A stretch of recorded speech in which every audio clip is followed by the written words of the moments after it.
The Book of Acts, chapter 23. Then Paul, looking earnestly at the council, said, Men and brethren, I have lived in all good conscience before God until this day. And the high priest Ananias commanded those who stood by him to strike him on the mouth.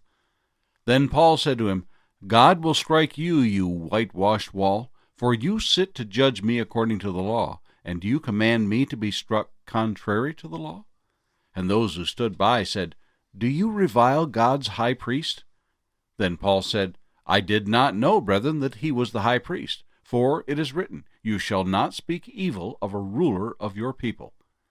But when Paul perceived that one part were Sadducees and the other Pharisees, he cried out in the council, Men and brethren, I am a Pharisee, the son of a Pharisee. Concerning the hope and resurrection of the dead, I am being judged. And when he had said this, a dissension arose between the Pharisees and Sadducees, and the assembly was divided. For the Sadducees say that there is no resurrection, and no angel or spirit. But the Pharisees confess both. Then there arose a loud outcry, and the scribes of the Pharisees' party arose and protested, saying, We find no evil in this man. But if a spirit or an angel has spoken to him, let us not fight against God. Now when there arose a great dissension, the commander, fearing lest Paul might be pulled to pieces by them, commanded the soldiers to go down and take him by force from among them, and bring him into the barracks. But the following night the Lord stood by him and said, Be of good cheer, Paul, for as you have testified for me in Jerusalem, so you must also bear witness at Rome. And when it was day, some of the Jews banded together and bound themselves under an oath, saying that they would neither eat nor drink till they had killed Paul.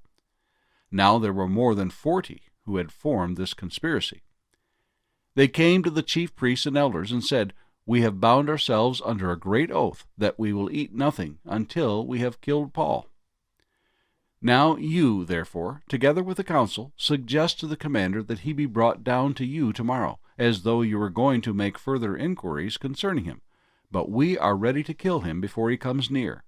So when Paul's sister's son heard of their ambush, he went and entered the barracks and told Paul.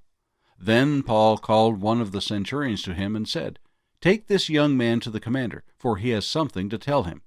So he took him and brought him to the commander and said, Paul the prisoner called me to him and asked me to bring this young man to you.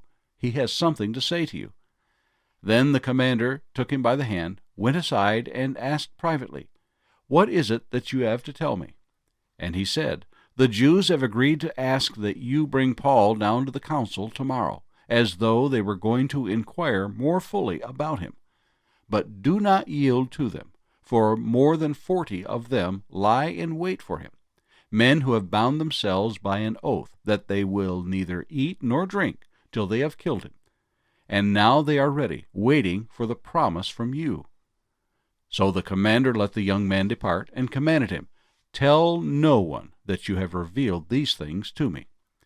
And he called for 2 centurions, saying, Prepare 200 soldiers, 70 horsemen, and 200 spearmen to go to Caesarea at the 3rd hour of the night, and provide mounts to set Paul on, and bring him safely to Felix the governor. He wrote a letter in the following manner, Claudius Lysias, to the most excellent governor Felix. Greetings.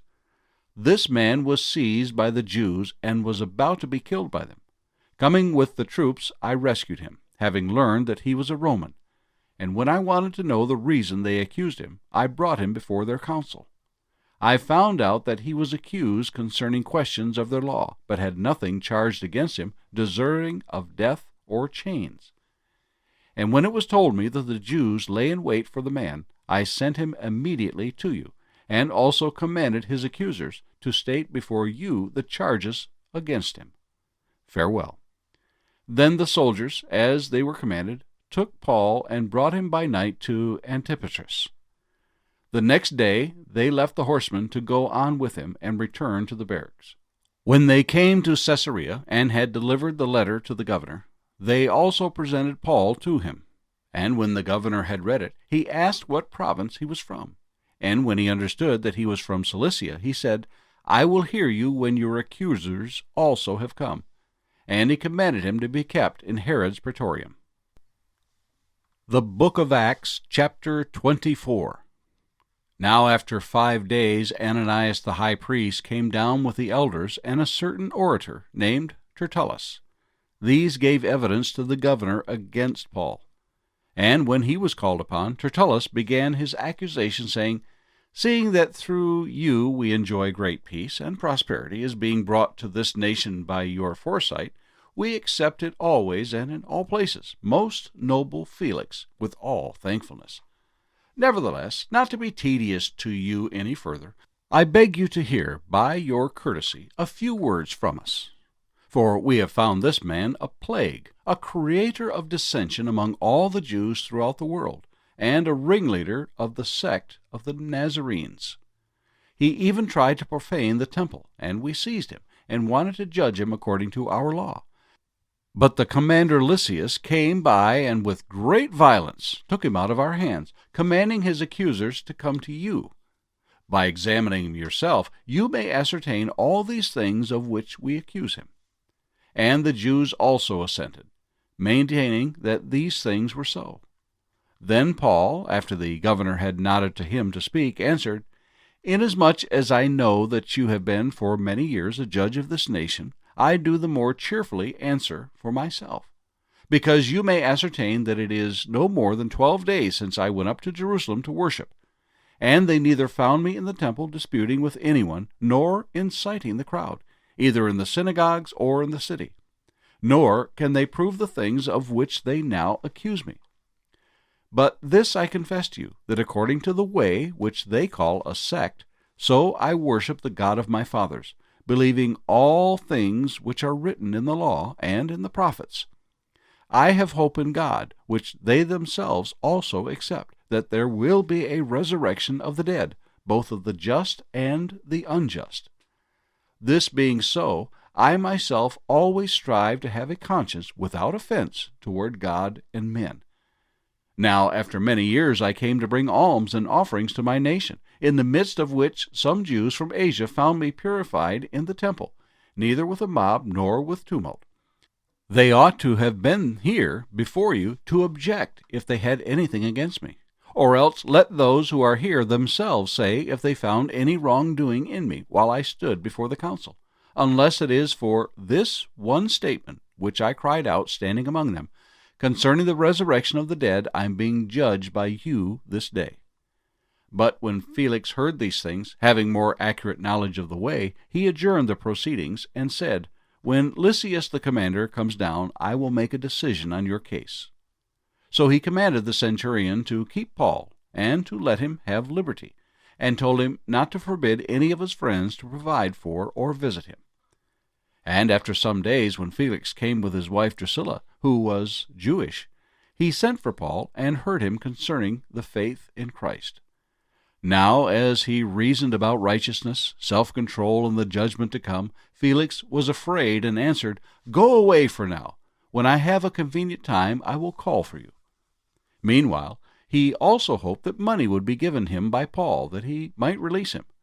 Therefore he sent for him more often and conversed with him. But after 2 years Porcius Festus succeeded Felix, and Felix, wanting to do the Jews a favor, left Paul bound. Psalm 101. A Psalm of David. I will sing of mercy and justice.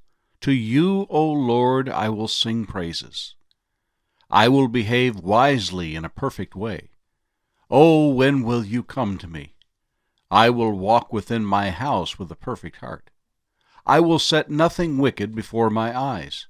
I hate the work of those who fall away. It shall not cling to me. A perverse heart shall depart from me. I will not know wickedness. Whoever secretly slanders his neighbor, him I will destroy. The one who has a haughty look and a proud heart, him I will not endure. My eyes shall be on the faithful of the land, that they may dwell with me. He who walks in a perfect way, he shall serve me. He who works deceit shall not dwell within my house. He who tells lies shall not continue in my presence. Early I will destroy all the wicked of the land, that I may cut off all the evildoers from the city of the Lord.